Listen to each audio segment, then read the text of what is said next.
हरे कृष्णा दोस्तों, आप सभी का स्वागत है मेरे YouTube चैनल में। सबसे पहले तो मैं आप सभी को धन्यवाद कहना चाहूँगी जो आप लोग मुझे इतना प्यार और सपोर्ट देते हैं। बहुत दिनों से मैं बीच में एकदम चली गई थी, गायब हो गई थी। उसका भी कुछ रीज़न था क्योंकि मैं किसी और काम में व्यस्त हो गई थी, तो मैं इस वजह से आपको अच्छी अच्छी कहानियाँ नहीं सुना पाई। उसके लिए मैं माफ़ी चाहती हूँ और कोशिश करूँगी कि अब निरंतर आपको कहानियाँ सुनाती रहूँ। और आज मैं आई हूँ कुछ और अच्छी बातों के साथ, जिसमें कि कहानियाँ तो हम फिर सुनाते रहेंगे। जैसा कि आप सभी को मालूम है कि आज उत्तराखंड का लोक पर्व हरेला है। मैं भी उत्तराखंड से हूँ, तो आज हरेले का शुभ महापर्व है। ये देखिए, हरेला मेरे सिर पे लगा हुआ है। ये रहा, कहाँ है मेरा हरेला? ये देखिए, ये मैंने लगाया हुआ है हरेला। ये रहा, मुझे इतना ही मिल पाया है। तो यही कहना चाहूँगी कि हरेले की आप सभी को बहुत बहुत शुभकामनाएं। और हरेले के साथ साथ कल, जैसा कि आप सभी को पता है कि पुरुषोत्तम महीना शुरू होने जा रहा है। पुरुषोत्तम महीने को अधिक मास भी कहा जाता है। मतलब सूर्य की गणना के और चंद्र की गणना के हिसाब से हमारे गणितज्ञ, हमारे जो है दिनों की गणना की जाती है।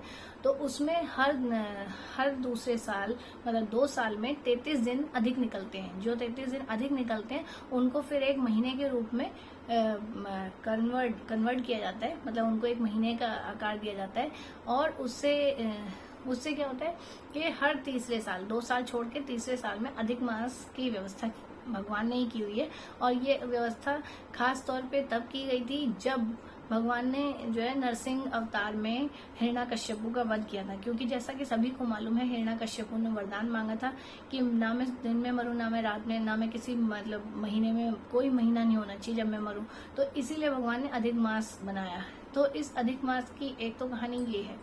और दूसरी ये है कि जब ये गणना के हिसाब से 33 दिन अधिक निकलते हैं, तो उसे एक महीने के रूप में जब बनाया गया, तो वो महीने की जो देवी थी, वो महीने की देवी उस महीने की, जैसे हर महीने के एक ग्रह होता है हर महीने का, तो उस महीने की जो देवी निकल के आई, तो वो हर ग्रह के पास गई कि आप मुझे अपना लीजिए, मुझे अपना लीजिए। लेकिन किसी भी ग्रह ने उस देवी को नहीं अपनाया। तब वो देवी रोते रोते भगवान श्री विष्णु के पास गई और उन्होंने कहा कि मुझे कोई अपनाने के लिए, कोई स्वीकार करने के लिए तैयार नहीं है भगवान, अब मैं क्या करूं, आप ही मुझे बताइए। मुझे हर कोई कहता है तुम मलमास हो, तुम बुरी हो।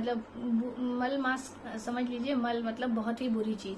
तो मुझे सब बुरा कहकर पुकार रहे हैं, तो मैं क्या करूं। वो बहुत रोने लगी। तो भगवान विष्णु ने बोला कि तुम्हें रोने की कोई आवश्यकता नहीं है। मैं तुम्हें अपना वो देता हूँ नाम, और मेरे नाम के हिसाब से तुम्हें, मेरे नाम के अनुसार तुम्हें जाना जाएगा। तुम्हारा नाम होगा पुरुषोत्तम मास। तुम्हें अधिक मास नहीं, तुम्हें पुरुषोत्तम मास कहा जाएगा। तो इसमें मैं लोगों को ये आशीर्वाद दूंगा कि अगर वो एक बार भी अगर मेरा नाम जप करते हैं, उसे 10 बार नाम जपने के बराबर पुण्य फल की प्राप्ति होगी।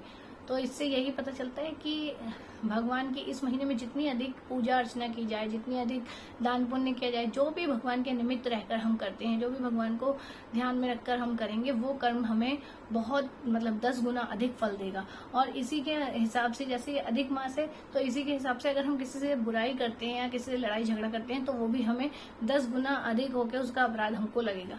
तो मेरे कहने का मतलब यही है कि इस अधिक मास का सदुपयोग कीजिए, इसे बुरी चीजों में ना लगाइए। और मैं भी अपने अंदर की बुराइयों को खत्म करने की कोशिश करूंगी, और आप भी कीजिए और भगवान का ध्यान करते रहिए। फिर मिलूंगी आपसे कुछ नई बातों के साथ और अच्छी कहानियों के साथ। तब तक के लिए हरे कृष्ण। आप सभी का बहुत बहुत धन्यवाद।